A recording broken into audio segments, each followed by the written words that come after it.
Bishop Methuselah is a gifted preacher and a teacher. She has helped raise and release servants of God into their divine calling. Often, her prophetic song leading ushers souls into new heights of experiencing genuine praise and worship. Brothers and sisters in Christ, let us all welcome Bishop Methuselah Ramos.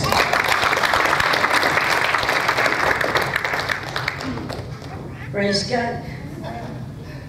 Salamat sa audio introduction. Makakagulat mo. Dito raw ako sa taas. Kasi paralan ko yung natutulog. Sabi mo sa iyong katabi, binibigyan kita ng pahintulot. Kaya sabihin mo, nakurutin ako. Pag natutulog ako.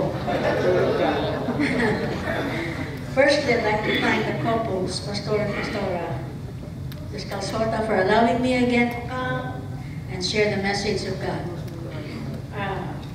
Are you happy to be here? Yeah.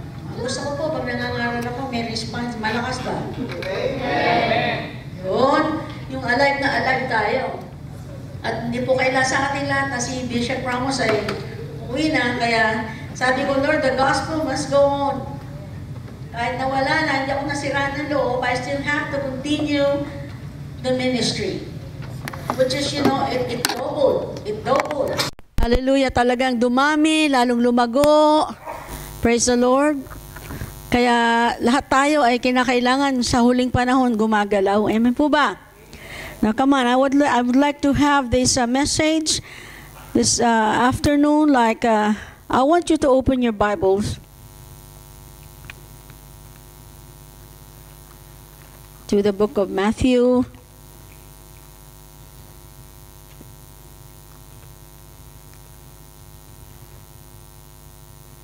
Which is very popular verse, familiar to each and every one.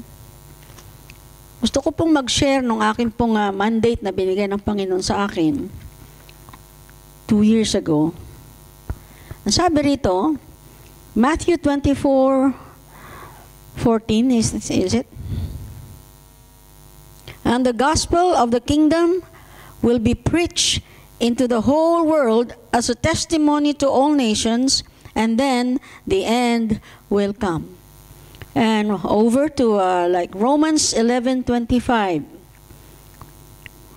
Andiyan na ho ba kayo? For I would not, brethren, that you should be ignorant of this mystery, lest you should be wise in your own conceits, that blindness in part is happened to Israel until the fullness of the Gentiles be come in. I'd like to underline that until the fullness of the Gentiles be come in. And if we read that continually, that is about the second coming of the Lord. Amen? How many of you are excited for the second coming of the Lord? Praise God. Hallelujah. And then I'd like to read another completion. This is another one completion. And another completion is in Revelation 6:9-11. When he opened the fifth seal, I saw under the altar the souls of those who had been slain because of the word of God and the testimony they had maintained. They called out in a loud voice, "How long, sovereign Lord, holy and true, until you judge the inhabitants of the earth and avenge our blood?" Then each of them was given a white robe, and they were told to wait a little longer again until the full number of their fellow servants, their brothers and sisters, were killed just as they had been. So parang may kinukumpleto si Lord. Kasi pag binasa natin yung context ng Romans chapter 9, sabi ron, 11:25, na bago dumating ang Panginoon, may kinukumpleto pa na mga Gentiles na wala pa sa, tawag niyo doon, sa kawan ng Panginoon. Hello? At doon sa Revelation, may kinukumpleto rin. So these are the two completions. One day, I was in America, or like 2 years ago, I had a dream. Ang aking pong panaginip was, wala na raw nag-worship sa labas, kundi ang worship nasa loob ng mga bahay. At may sumisigaw na babae. She was screaming and running and said, ang church ngayon ay parang Book of Acts na. How many of you are reading the Book of Acts? Panahon po kasi ng Book of Acts, hindi sila gaano kalaya na magpuri. Di po ba? Kasi sila ay nasa bilang underground church. I call it underground church sapagkat hindi sila malayang magpahayag ng patungkol kay Kristo, inuhuli sila.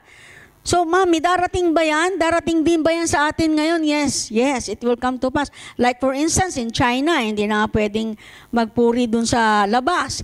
Like in North Korea, marami pang lugar, no, na hindi ka na pwedeng magsisisigaw sa labas. And one day, dun tayo sa loob ng bahay. O kaya, siguro sa ngayon, may mga building pa. Amen? Palapakan nga natin si Lord. Amen. Gusto ko po yung pumapalakpak, nag-amen. Amen? Para mawala tayo sa antok. Hallelujah. Praise the Lord. This Impact 72, ang ibig sabihin po nito, naalala niyo yung ang Lord ay nag-send ng 72 disciples.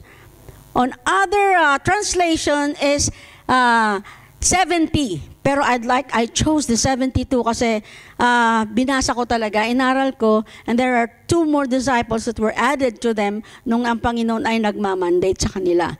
So the 72 had made an impact to the world.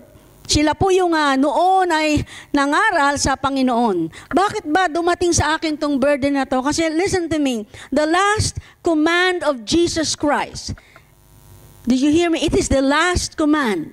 What is the last command of Jesus Christ when He was ascending? Go and make disciples to all nations, teaching them to obey whatsoever I have commanded you. The word go. Amen?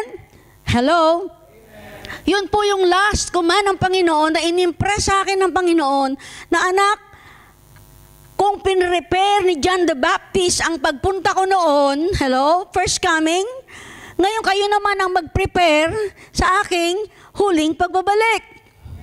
The second coming. It is our job to do it. We are not just attenders, amen, we are not just saved, but we were disciples. Tama po ba? Wala akong alam sa Biblia na nung iligtas ng Panginoon ay nakaupo lang. Amen. Lahat tayo may assignment. Praise God. Kaya ito yung pumasok sa puso ko na kung saan ay iminandate ko po sa aming church. At alam nyo po, ang nangyari, napakaraming pinagaling, na dumoble ang aming church, dumami ang mga tao. Well, maaaring sabihin nyo, kasi Pilipinas yan eh. Pero kahit saang bansa, kita nyo yung 72 nga, pinadala sila ng Panginoon, pero ayaw naman tanggapin yung mga tao nun si Kristo. Di po ba? But they still obeyed the Lord. Hallelujah. Now, unang-una po, alam natin na at the end, there are 2 completion again, the completion of the martyr and the completion of the lost whom are yet belonging to the salvation of the Lord Jesus Christ. Alam natin po yan na ang mga ISIS ngayon, yung martyr po ba?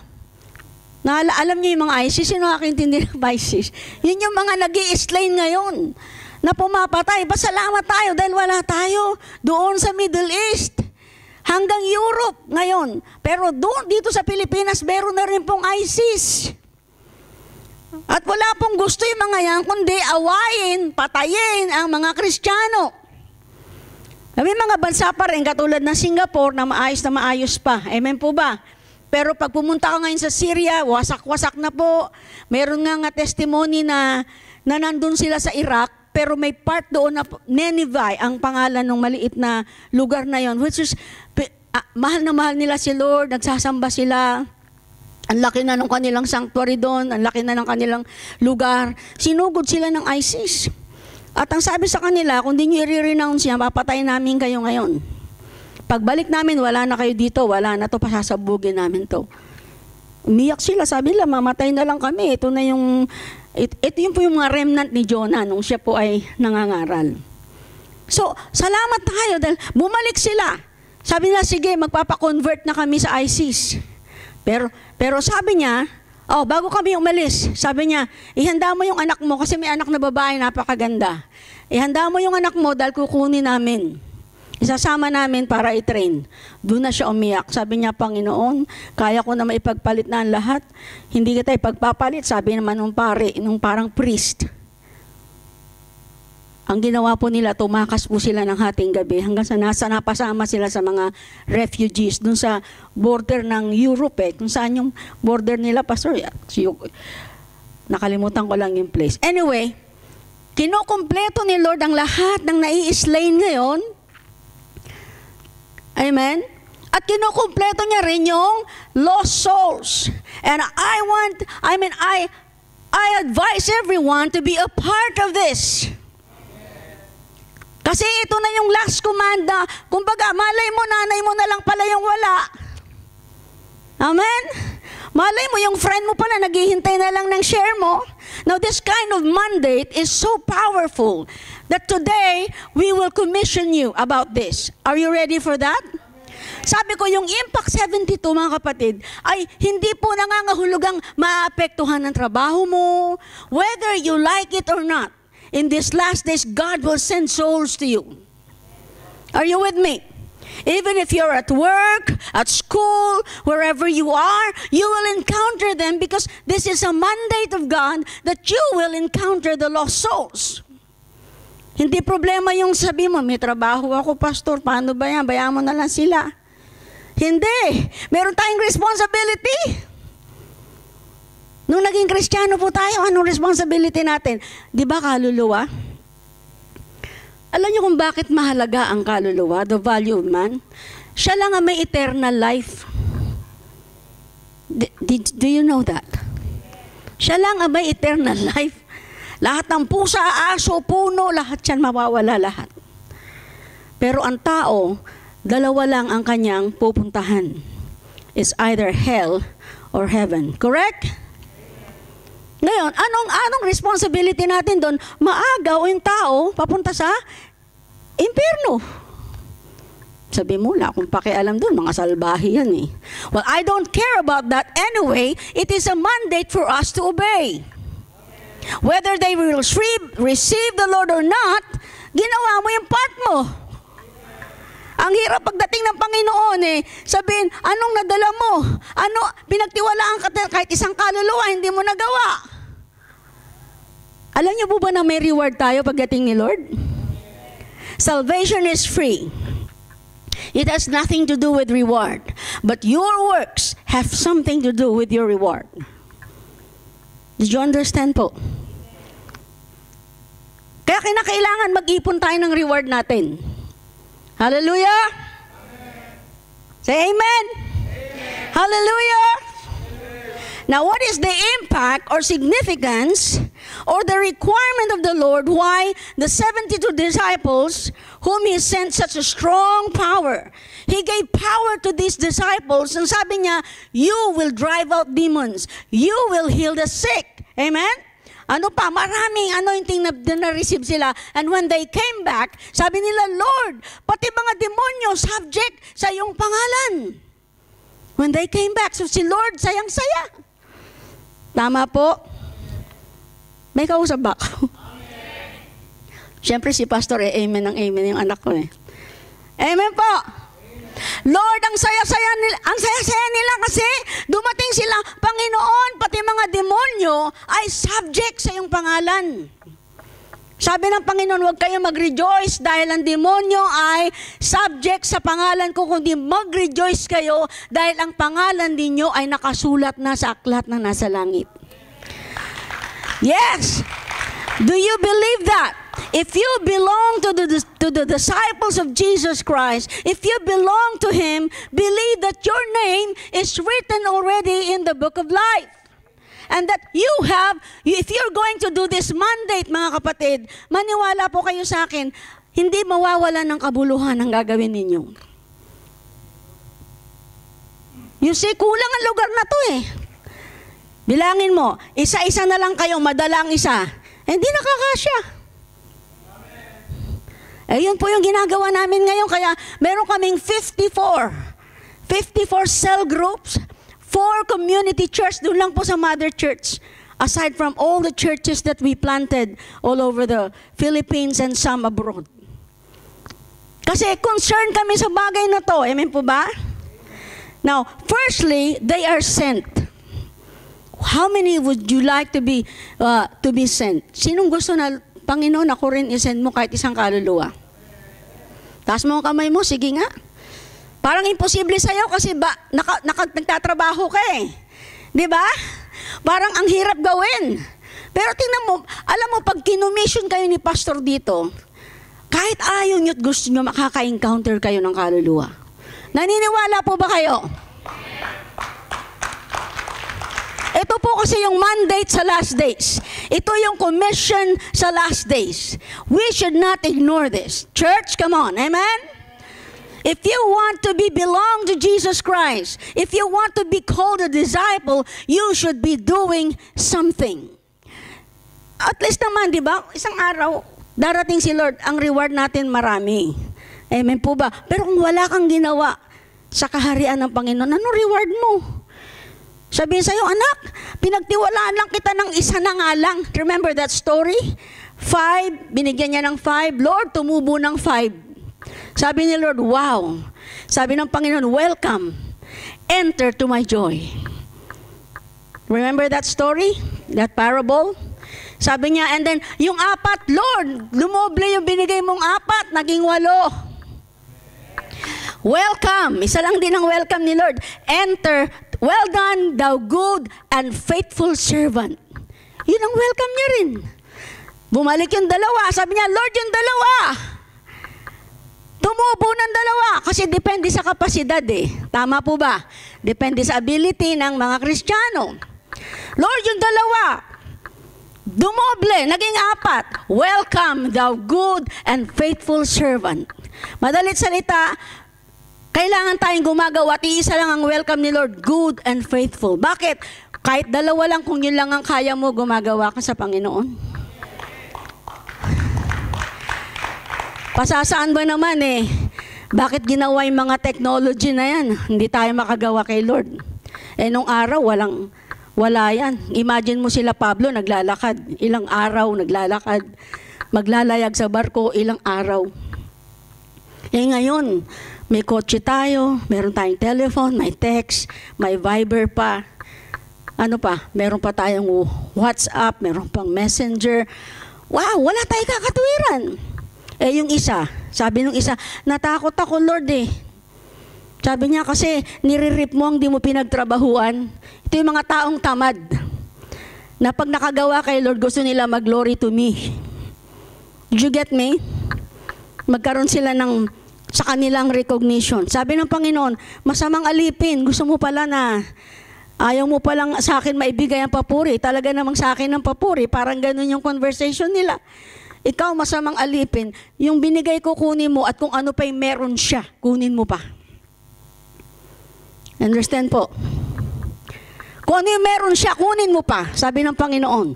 At itong alipin na ito na hindi pwedeng pagtiwalaan, dalhin mo siya sa burning fire. Ano ba yung isa na yon, Lord? Kasi darating tayo lahat sa judgment seat. Ay, yung isa na yon, umattend ka na lang ng church. Hindi ka pa maka-attend.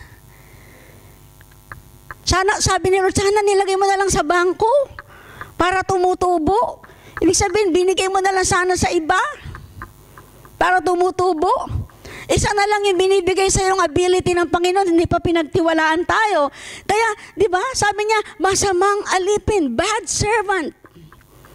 So this is very important in the last days church. You know where we are going? This earth, itong pong daigdig na to ay hindi nabubuti pa. Kung nag-iipon tayo ng sangkatutak na mga mansion, ika nga, at least kung may bahay na Sister Irene sa Philippines, okay na for good. Okay na may isang bahay. Alam niyo po sa Amerika, bumili na dito, bumili pa roon. Eh sabi ng Panginoon, everything will pass away. Only souls will remain on earth. That, meron pa rin silang destino. 2 destinasyon. Isang langit, isang impyerno, walang pagitan. Andyan po ba kayo? At sa akin naman po, ako gusto ko po, may reward ako. Sabi ko, Lord, wag mo na akong bigyan ng mga kung ano-anong kotse. What will be my reward? What will be my position when you come back? Because there is 1,000 years, or millennium they call it. Years that we will reign here exactly on earth after ng Battle of Armageddon. Amen po ba? If you are learning that, I know you understand it. Jesus will come back with His saints. Tayo po yun. Rapture first and Jesus will come back. And after that, haharap tayong lahat sa white throne judgment. At sasabihin ng Panginoon, bibigyan niya yung mga reward ng mga ginawa ng bawat isa. Ang tanong ko, may reward ka na ba, nak? Ang panalangin po kasi at magbabasa ng Biblia, hindi po reward yan. Dapat na ugaliin yan. Lifestyle po natin yan. Pero yung pagtatrabaho sa Panginoon, na kahit isang kaluluwa lang, kailangan tayong gumawa. This is the last command of Jesus Christ. Hello? Now, alam niyo po ba na tayo ay binigyan ng power ng Panginoon? So, to make an impact to the world. Kung yung mga LGBT, nagladlad na eh. Tayo naman, kailangan magladlad ka na. Sabi mo, magladlad ka?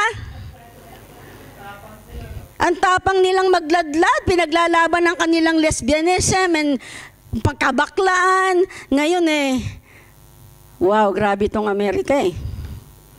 Magkasama na sa toilet ang babae at lalaki. Ladlaran na. Tayo na nga Kristiyano. Magladlad ka na. Sabi mo, magladlad ka na rin. Show off. Hello. Napakarami ko na pinuntahang bansa. Ang alam ko, ang Pilipino, pinaka-revive na mga Kristiyano. Ha? Sabi mo, revive ka ba? Magladlad tayo. Amen. Kaya si Manny Pacquiao, grabe ang pagtatanggol niya sa Kristyanismo. Inalis siya ng Nike. Diba? Sabi niya, kung wala ako sa Nike, masabi ko lang yung totoo. Di yung pinaka-local na lang na sapatos ang i-endorse ko. Amen? So, meron tayong cloth na binigay ng Diyos sa atin. Do you know that? Bibigyan ko lang kayo ng tatlo. Like for instance, the power dress. Power dress. Yan. Kunwari yan. Gumawa lang ako niyan. The power dress is when God clothed us with His power. Do you know that you have power? Would you like to raise your hand? And you have power. Use that power. You are not intended to use this hands only to work and eat. You have such a power that hindi naman sinabi na, go and I will give you power to eat, to work. Hindi naman eh. The Lord sends us and gave us power, amen, to save the lost, to go to the lost people, to encourage people, to snatch them from the fire. So we have that power dress. Kaya kinakailangan isuot natin yung power dress araw-araw. Sabi mo sa iyong katabi, may power dress ka. Spiritually speaking, right? Kaya babae yan kasi signifying the church. It represents the church. We are the bride. How many of you are the bride of Christ? So this power dress, sabi ng Panginoon, and I will give you power after the Holy Ghost will come unto you. I give you power. Sabi rito, behold, I give unto you power to tread on serpents and scorpion. Scorpion ba talaga yan? Di ba? Yan ba talaga mga serpent? Ayan yung mga kaaway at yung mga Gentiles na wala pa sa kawan ng ating Panginoon. Amen. And over all the power of the enemy. Woo! Are you happy with that kind of dress? Power dress. Amen? And nothing, listen to this, shall by any means hurt you. Ba't ayaw pa ba natin kumilos? Mahal na mahal natin minsan yung work. Now, give time for this. This is the last message that we have to give you. The last message that I know na ito na po yung magagawa natin sapagkat pagdating ng Panginoon, sabi niya, work while it is still day. Darating ang oras na hindi na kayo makakapagtrabaho. Pagtatrabaho means hindi po yun sa work natin sa company or sa anuman, kundi yung work natin kay Lord. Work while it is still day. Wala na ba pagtitiwalaan si Lord eh? Gusto nyo ba pagtiwalaan si Kibuloy? Di naging kulto lahat yan. Hello? Ano, gusto nyo pagtiwalaan nyo yung iglesia ni Manalo? Di naging kulto lahat yan. Gusto nyo sabihan pa yung mga indatindaan? Aba, hindi. Ang pinagtiwalaan ng Panginoon, ikaw. Sabi mo, ikaw. Kaya isuot mo yung power dress. Use that power dress. Wow. Praise the Lord. And the next one. Sige, palakpakan natin ang Panginoon. Is the battle dress. Kasi, you see that? Battle dress is the armor of God. It is in Ephesians chapter 6:13. Finally, be strong in the Lord and His mighty power. Put on the full armor of God. Hello. So that you can take your stand against the devil's schemes. For our struggle is not against flesh and blood, but against the rulers, against the authorities, against the powers of this dark world, and against the spiritual forces of evil and in the heavenly realms. Therefore, put on the full armor of God, so that when the day of evil comes, you may be able to stand your ground. And after you have done everything, to stand. Sabi ng Panginoon, isuot natin ang ating battle. Pakibalik mo nga doon. Alam niyo po ba ng pagiging Kristiyano, once na naging Kristiyano ka na, nanong ka na agad sa battleground? Hello? Kaya gusto ng Panginoon nakasuot sa iyo yan. Kaya binigyan ka niya ng sword para gamitin mo. This is not the time to just defend ourselves, you know? This is the time to go. This man is determined to fight. This man is determined to kill. Killing the enemy. Amen? Hindi yan mag-uurong. Pag inurong mo yan, ikaw papatayin yan. Dapat ganun tayo ngayon. We have to stand on what we believe. Stand on our faith and drive out what we believe. Do you understand, church? Kailangan lang mayroon tayong tinatawag na energetic and intensified spirit para magawa natin to.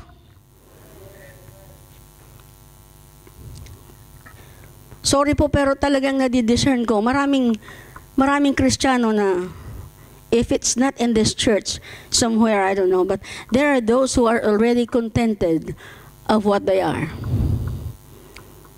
Pero hindi ito gusto ng Panginoon. You see? So another cloth that we are dressed or cloth is the power cloth. We have to battle. We have to fight against the enemy. Especially, kunwari, marami ngayon hindi marunong mag-stand sa kanilang pananampalataya. Kaya maraming Kristiyano na paikot-ikot na lang kasi pag nasaktan siya rito, ikot siya sa isa. Pag nasaktan siya, punta siya sa isa. Ubus na ang church sa Singapore sa kanya. Hello? Wala siyang power dress it. Wala rin siyang... At saka isa pa, ito mga damit na to, ito ginagamit sa labas. Kuha niyo po?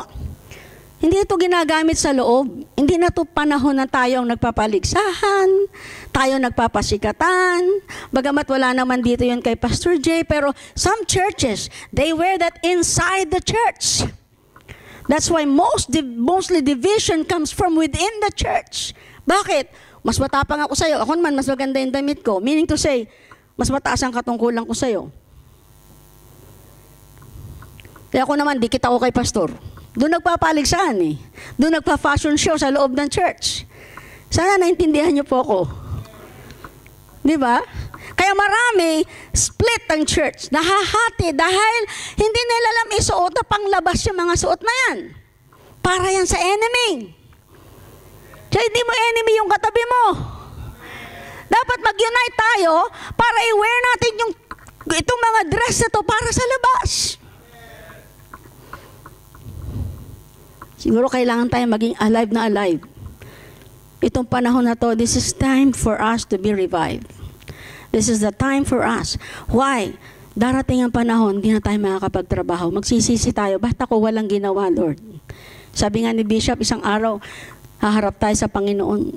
Hindi naman yung kayamanan mo, dunong mo, hindi naman yun ang hahanapin niya eh. Hahanapin niya sa'yo, anak, ano yung nagawa mo para sa akin? Ito yung Bema Judgment. Kung alam natin yung Bema Judgment, when Jesus will come, there's a place, parang stopover. Ni-rapture ka, si Lord bababa, may stopover. Doon bibigay lahat ng ating reward bilang mga manggagawa. Walang unbelievers doon, lahat lang ng mga manggagawa. At doon i-review yung ating mga buhay. See? Now, how to use this dress? We fight. This is the time to kill the enemy. Unang-una, kung sa buhay pa man natin mauna muna tayo. First in Jerusalem means ang ating buhay. Ano mami, lalabanan ko yung buhay. Marami tayong dapat labanan sa buhay natin. Matitisurin. Hello? Tinatamad ng mag-church. Ayaw mag-tithes. Ang daming iba-battle eh. Amen po ba? Yung power dress naman, wala. Hindi man lang marunong pag-share. Kahit man lang, pero grabe, kung maka-Facebook, panay-panay ang palit ng profile picture. Hello? Sorry ano lang yun. Inaano ko lang kasi ganyan ng mga church ngayon eh. Mas magrabe sila mag-roll scroll ng kanilang mga Facebook, you know. Nagsishare sila doon ng mga kung ano-anong word lang. Pero this is the time for you to use the power dress. Bakit po? Pag may nasagasaan ka yan, mga may sakit, ang dali nila ngayon tumanggap. Believe me. Hindi mahirap mag-share. Hindi mahirap mag-testimony. Sabi nga ni Pastora, naglalakad kami kahapon, testimony lang naman okay na. Parang friendship muna kayo. I have thought about this many times in the church and it is very effective. Kain lang kayo sandali and then, alam ba ginawa ni Lord sa akin? Oh, Brad, kahapon, muntik na akong pero salamat sa Panginoon. Naririnig na nila ang Panginoon. Because Jesus will come back. When He comes back, at pagdating sa white throne judgment, mga kapatid, sasabihin niya, hindi nyo na ako masisisi sapagkat pinahayag na sa inyong lahat ang aking salita. Kaya kung ano pa po yung hindi kompleto. Third cloth is the bridal gown. Amen? Make sure you are the bride of Christ. Hallelujah! Ang dami pong church. They call them church. The Catholic call them church. The Jehovah's Witnesses call them church. The Mormon call themselves church. Ano pa? Lahat. Tawag sa kanila church. But who is the true church? They are the bride of Christ. Kung sino yung pakakasalan ng ating Panginoon. At alam ko, ikaw yun. Sabi mo ako yun. Amen? So we have to use the bridal gown. Na lagi nakikita yung glory ni Lord sa ating mga buhay.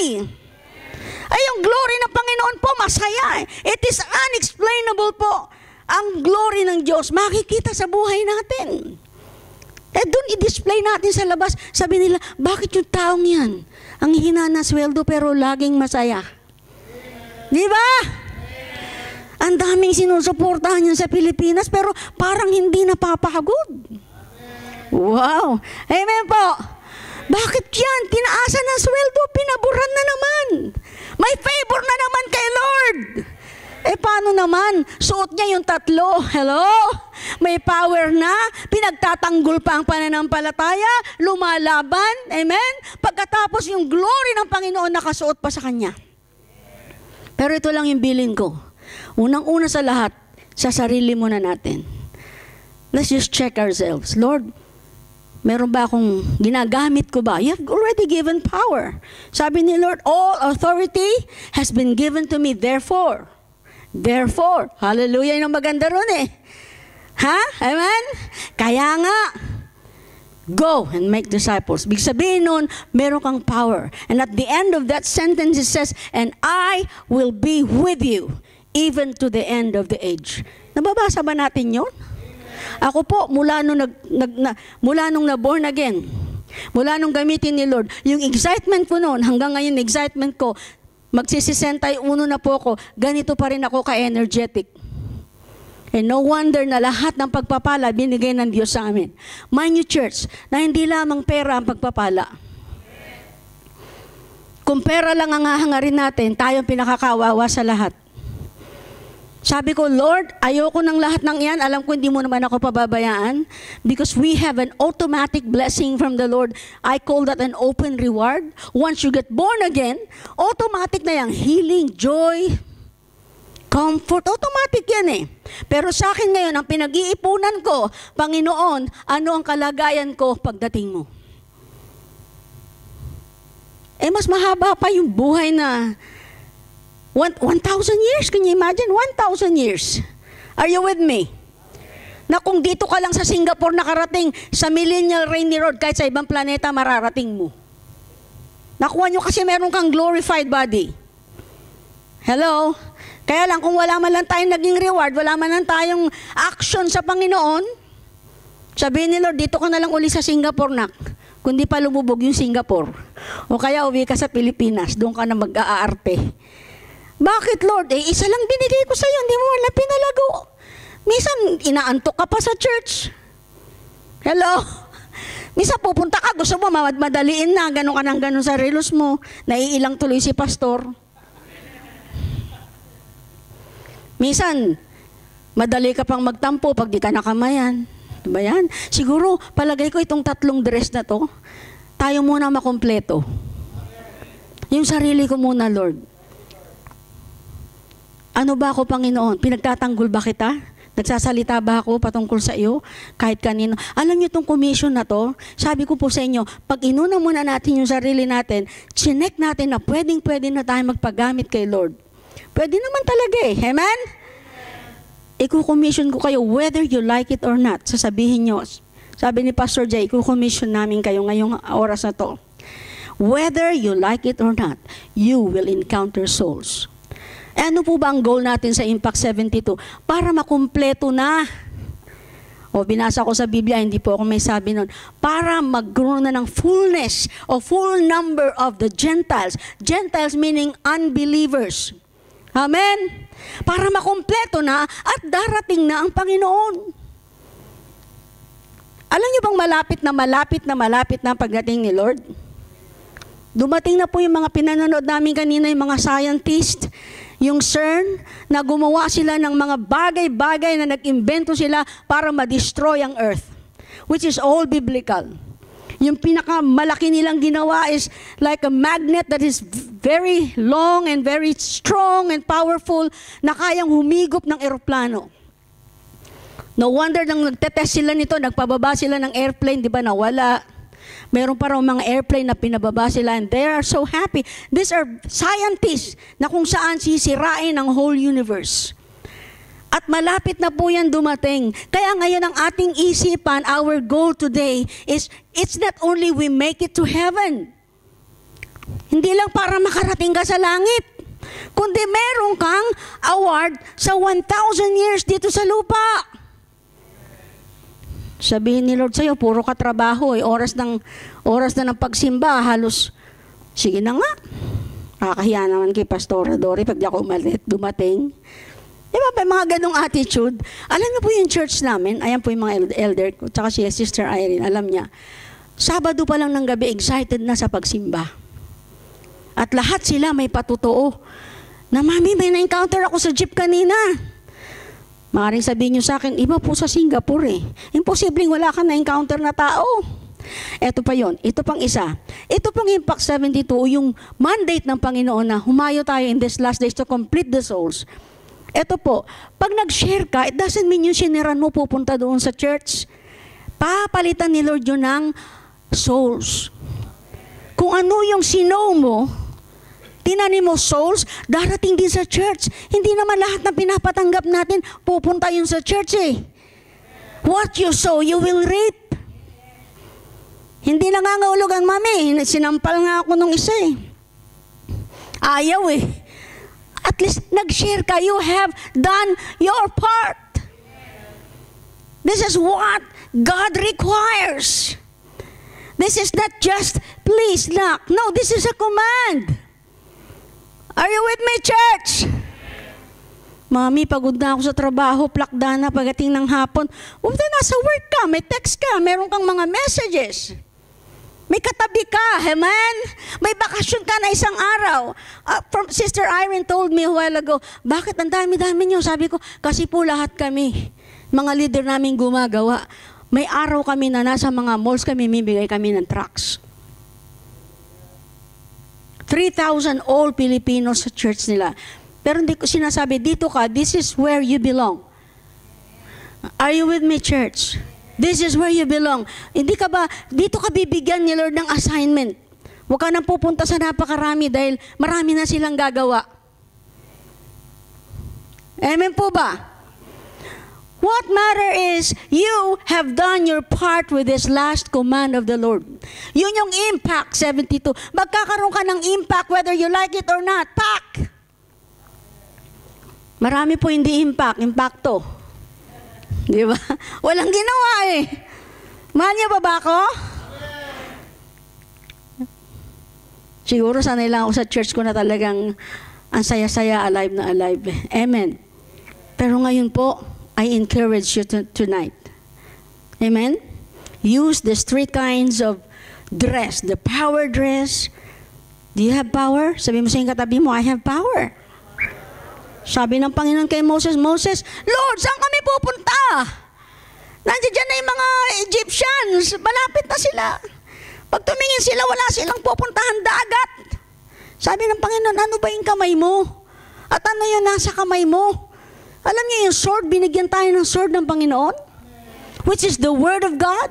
It's not actually a sword. Well, how do you use this sword? Meron kang sword eh. Hindi para ipagtanggol mo yung sarili mo lang, kundi umatake ka. This is the time to attack.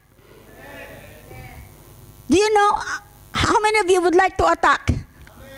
This is the time to attack. This is not the time to just defend ourselves. One day, sabi ng binasa natin kanina, pag hindi natin ginamit ang full armor of God, hindi tayo makakatayo sa kalaban. Ang lupit ng kalaban, ilagay ka lang sa isang banig na karamdaman, ang hirap na eh. Amen? Magkaroon ka lang na malaking problema sa asawa mo, suko ka na. Why? You have to wear the power dress and the battle dress. Of course, the glory of the Lord, yung bridal gown, siguruhin mo na ikaw ang bride of Christ. Mami, hindi ba lahat ng Kristiyano bride of Christ? Hindi po. Maraming maiiwan sa rapture, 50-50%. May second po na pagbuhay sa mga na-slain pag alis natin, pag na-rapture na tayo. Pero sabi ng Bible, mapalad yung mga unang kinuha. Sino nakakasigurong mararapture siya? Taas mo yung kamay mo, nak. O, yung hindi nakakasiguro, taas ang kamay. Kasi may mga hindi nagtaas eh. Hindi ba nakakasiguro, nak? Mamaya, doon ka kay pastor, mamaya, upo ka. Amen? Praise God. So, ngayon po, this is a time for us to be awakened. Magising tayo. Ayaw ni Lord. Alam niyo, may mga maraming church ngayon na parang dry bones, dead bones. Sabi ni Ezekiel, prophesy to these dry bones so that they will come to life. Attending church is not just life. Reading your Bible is not just life. We need revival. Revival is the very presence of the Lord na kung saan magte-take over sa'yo. After taking over the presence of God, you will receive changes. You will receive assignments. Wow! Hindi yung nandito ko sa Singapore para magtrabaho. No, you are here with a purpose. All Christians of the world, they have just one purpose in the last days, to work for God. Yun lang po. Sa Pilipinas nga, magtataka kayo, wala namang mga sweldo. Gawa ng gawa sa Panginoon. Halos ang sweldo po ng tao ron, maghapon lang pagkain nila. Pero hindi ko nakitang napabayaan eh. Kahit minsan may mga pagkain pa rin. Amen po ba? Ang tanong ngayon sa reward natin kay Lord, meron ka bang ginagawa sa Panginoon? Subukan niyong gumawa, matutuwa si Lord, magdadako siya ng kaluluwa. Hindi na ikaw magdadako siya. Sabi niya, lift me up and I will draw men unto me. Amen? Yun lang ang trabaho natin, mag-lift up kay Lord. Sa papaanong paraan? Kahit anong mangyari, win them by all means. Amen? Kahit anong mangyari, mag-share ka. Ayoko mapahiya, mami. Baka sabihin, ikaw naman, born again ka dyan. So what? Doon tayo titignan ng Panginoon eh. Kung matapang ang ating mga apog dyan. Kung yung mga bakla nga, nagladlad na eh. Tayo naman, kailangan magladlad na rin tayo. Kahit sabihin lang natin, Jesus loves you. Kahit sabihin lang natin, Jesus is our Savior. Kahit sabihin lang natin, alam mo kapatid, ako sigurado ako sa langit, ikaw. Simula na ng pagtatalo yun. Ba't mo na siguro, ba't ako hindi? Ayun na, panahon mo na para mag-share. Si Pablo sabi niya, salamat dahil nilitis ako. At para yun ay oras na may pangaral ko si Kristo. Diba? To the point na ikulong siya. Hello? Alam niyo po ang reward, hindi yung nagtrabaho ka. Favor ni Lord yan, automatic blessing po yan. Once you get born again, automatic blessing ni Lord. Bigyan ka ng trabaho, mako-comfort ka, may simbahan ka, may pastor kang mababait. Yung automatic blessing yun. Pero ang ating hinahangad ngayon, amen, is the heavenward. Yung sa langit, yung future, na meron tayong award. Gusto mo may award sa langit? Gusto mo magkaroon ka ng kalagayan dito sa millennial reign, 1,000 years yan? Amen? Bibigyan ka ni Lord ng part. Ikaw ang sipag-sipag mo, pero hindi ka napapansin ng mga tao. Ikaw na yung pinakamaaga sa church. Sabi ni sa Psalm, sabi niya, kahit laman lang tagabukas ako ng pinto. Sabi niya, I'd rather be in the church. I'd rather be in the church than 1,000 elsewhere. I'd rather be a doorkeeper. Amen? Minsan isipin natin yun. Kundi paraling tayo nung una natin buhay. Ano yung una natin buhay? Ritual. Ano po yun? Pupunta tayo sa church, ganon-ganon. At least, na yung conscience natin na please. Ay, at least nagsimba ako. At least nagbigay ako. Gusto nyo ba pagdating ni Lord, tawag din sa'yo at least? Sabi niya sa'yo, at least nandito ka. Nagtataka nga ako, paano ka naligtas? Pedro, liga nga! Ba't nakapasok to? Pangalan mo ron, at least. Ginawa mong the least si Lord eh. Amen? Samantalang siya dapat ang sentro ng ating buhay. What are we here for? Why you were saved? Why? Anong reason? You were not just saved for para kung ano-ano lang, hindi po. May reason bakit ka niligtas ng Panginoon. Unang-una, mahal ka niya. Sa dami naman ng mamahalin, ikaw yung napili. Alam niyo ba na hindi lahat chosen? Many are called, but few are chosen, and you are among them. And the last commandment of the Lord is go. Umaalis na si Lord, papunta na sa langit. Sabi niya, go and preach the gospel. Go and share. Why? Is the gospel only for the lost? Minsan may mga tao na nanlamig na. Amen? May mga tao na hindi alam ang direction sa buhay, naghihintay lang ng share. Minsan nasa Luneta kami, nakaupo lang kami. Dahil sa mandate na to, nakaupo lang kami ron ng isang kaibigan ko, isa naming elder. Biglang may lumapit na babae. Sabi niya, nadidiscern ko po, mga lingkod kayo ng Diyos. Pwede po ba ipanalangin yung anak ko dahil bukas na sa PGH kami? Kasi po may leukemia siya. Si Lord na nagdako eh. Sabi ko, sige, it's my privilege. Sabi ko, taga saan ka pa? Galing pa po kami ng Isabela. Oh, that is in MOA. When we were there, inassign ko sila lahat. Pumunta sila sa mga kung saan-saan. Mamigay sila. Kay mapahiya ka, kay hindi, you have done your part. Ganun sana tayo katapang. Huwag tayong makontento lang na trabaho, uwi. Sunday pa lang ngayon. Kala ko, Sabado. Minsan, hindi mo pa naalala na Sunday na pala. Amen? Dahil hindi ka nga preparado, sige, kahit ano na lang suot ko. Ganun kaliit. Kaya sabi ni Lord, is God a jealous God? He is a jealous God. Pagpunta natin sa mga dinner, wow, handang-handa tayo. May dala pa tayong mga sarili nating niluto. Diba? May kasalan. Naku, the best ang dadalhin, the best ang suot. Sino ba si Lord? Si Lord siya ang Diyos natin. Amen? Ibigay na natin yung best. Itodo na natin. Sabi mo, todo na to. Wala nang urungan. Total may reward eh. Sa mga SM nga ngayon, sa mga mall, meron ka, ma'am, mayroon kayong reward. Reward card. Diba? Sa dami ng binili mo, malaki reward mo. Ganon din sa Panginoon. Sa mga ginawa mo, malaki rin reward mo. Amen. Hindi lang tayo gagawa para sa sarili natin. We are created for others. Once we get born again, ang buhay mo hindi na sa'yo. Tama? Para na sa iba.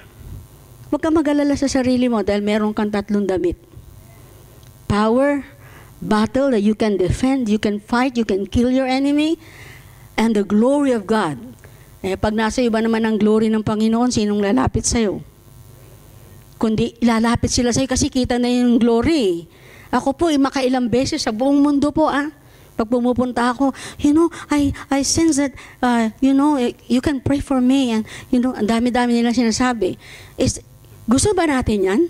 Na kahit nakaupo ka lang sa trabaho, Brad, may tanong lang ako sa'yo, kasi nag-aaway kami ng misis ko eh. Simula na yun.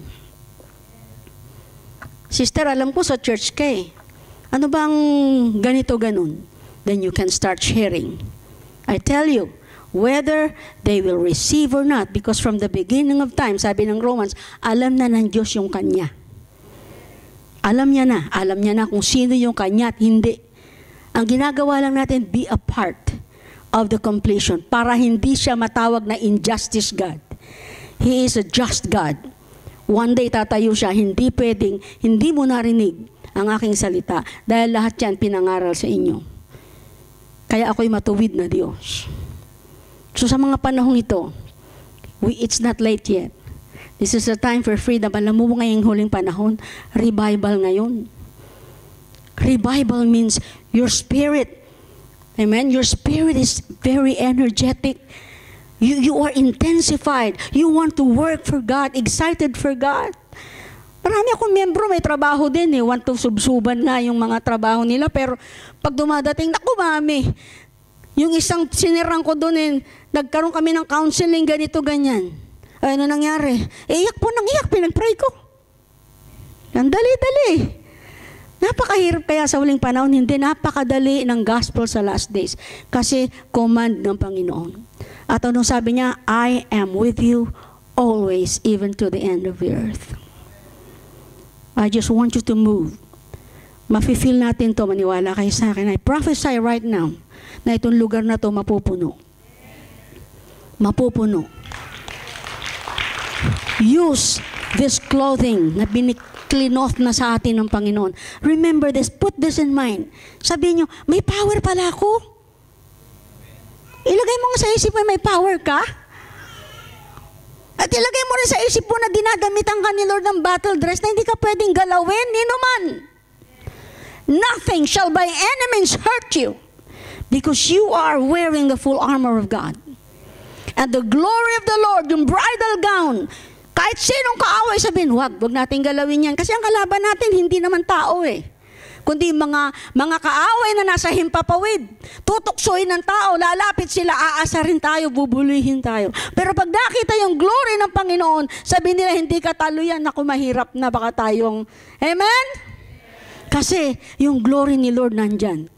Alam niyo, pag ang glory ng Panginoon nasa atin, kagalang-galang tayo. Tingin nila sa atin, a complete person, you know? Amen? Happy person. Pero kaya ba natin yun? Opo. Unahin muna natin i-check yung ating sarili. Baka mamaya hanggang ngayon, born again ka na. Nagtataka ka pa, born again ba ako? O baka hanggang ngayon, marami pang question, hindi ka pa nagpapatawad, marami ka pang, ano ang tawag doon sa ano? Marami ka pang dabog sa buhay, complain, na kailan kaya ako tataas ng sweldo. Yun na lang lagi nakikita natin. Kaya sabi ni Pablo, hindi na ako nakatingin sa mga bagay na nakikita eh. Nakatingin ako sa mga bagay na hindi nakikita. Pag nakatingin ka ron, hindi ka pababayaan ng Panginoon. Sa lahat ng iyong pangangailangan. Yung pinoproblema mong mahal mo sa buhay, masasapul ng born again yun. At mabuborn again din yun. Bandang uli, iba na sulat niya sa'yo, Nak, kumusta ka dyan? Kapatid ko, kumusta ka dyan? Masaya na kami dito. Ikaw nga dyan, ingatan mo sarili mo. Baliktad na. Dati, Nak, umutang ako. Kapatid, pwede bang magpadala ka? Puro ganon. Amen? Ngayon, maiiba. Pagkat ang kapangyarihan ng power dress, battle dress is connecting all over, wherever. Nagkukonect po ito. Kaya mga kapatid, okay po ba? Gusto niyo po ba yung mensahe? Sa oras na gusto niyo bang magpa-commission? Gusto niyo bang magtaas ng kamay at sabihin, Lord, gusto ko yung 3 clothing ngayon na clean-off mo. Yun sa iyo, hindi kahit kanino pa man. Hindi dadamit yan ni Lord sa mga unbelievers, sa iyo lang yan. Kaya sabi ko kanina, nakakahiya naman kay Lord, dinamitan tayo ng 3 damit, tapos hindi tayo pagtiwalaan na pumayo. Kaya sa oras na ito mga kapatid, hangarin mo yun. If you're willing, longing for that, right now, we will commission you. I'll speak the power of God to you right now. Lord, gusto ko pong isa ko sa part na makumpleto ng mga Gentiles para dumating ka na. Alam nyo, walang katulad ang pagdating ni Lord. Kung nanghihinayang ka pa sa mga nilagay mo mga bahay, mga kung ano-anong mga investment, kung meron man, huwag ka namang hinayang kasi sabi ng Panginoon, mawawala lahat yan eh. Pagdating niya, wala ka ng iyak, wala ka ng pagod, wala ka ng pagdaramdam. No more tears in your eyes. Lahat, puro joy. Imagine mo, lahat ng bansa, siya ang president. Pambihira. Nasaan ka kaya pag naging president si Lord? Ako, sabi ko, Lord, mo kung aalisin sa kantahan, ha? Sabi ko sa kanya, mahilig po ako sa, I teach band, I play music, alam po nila yan. Kako, Lord, ako gusto ko mamahala. Pamahalaan ko ang Pilipinas kasi napakagulo. Kung hindi maaapektuhan to, kasi pagdating po ng asteroid, you know the asteroid, ng 2 mountains, sabi ni John, nakita niya bumagsak sa lupa at maraming bansa ang naapektuhan at lumubog ng tsunami kasi pagbagsak nun yung impact nun, tsunami. So maraming mawawala doon sa asteroid na yon. Hindi ko alam kung gagawa ng CERN yun or whatever, because God can never destroy His work, you know. It should be the enemy who does it. Kaya babagsak yung asteroid. Kung matitira pa ang Pilipinas, sabihin ko, Lord, mamamahala ako sa Pilipinas. Gusto kong turuan na linisin na lahat ng banyo. Diyan po yung kahinaan ko, maruming banyo. Tsaka yung mga kalsada. Biro ko lang yung kay Lord. Kasi 1,000 years tayo mamahala. And pagdating ng Panginoon, siya ang ating president. Ang sabi ng Bible, He will reign with peace. Ito yung wala na ngayon sa mundo peace. Kaya lang tayo nagiging peaceful dahil Christian tayo. Yung mga hindi Christian, gawin na nila lahat ang gusto nilang gawin. Na-accomplish na to, may kulang pa. Na-accomplish na yung gusto niya, may kulang pa. Na-accomplish niya, may kulang pa. Kaya sa last days, matuto tayo makontento. Amen? Matuto tayo makontento, matuto tayo masatisfied. And just rejoice always. Tingnan mo yung katabi mo, ngumingiti ba yan? Naintindihan mo ba? Sabi mo nga sa katabi mo, ngumingiti ka ba? Buti mga kapatid ko ron, tawa ng tawa eh. Kailangan tayo maging masaya lagi. Kung kailan kayo nasa Singapore, doon pa ba kayo malulungkot? Napakaganda na Singapore. Paano kung nasa Pilipinas kaya kayo? Diba? Imagine mo, nasa Pilipinas ka, ang hirap-hirap. Sweldo mo 300 isang araw, 400. Wow. Pero masaya rin mga tao ron, lalo pag born again. Sabi mo sa yung katabi mo, magsaya ka naman. Magtatatawa ka. Huwag kayong papares sa mga unbeliever na in-check na laging galit. Amen! Tayo pong lahat ay tumayo.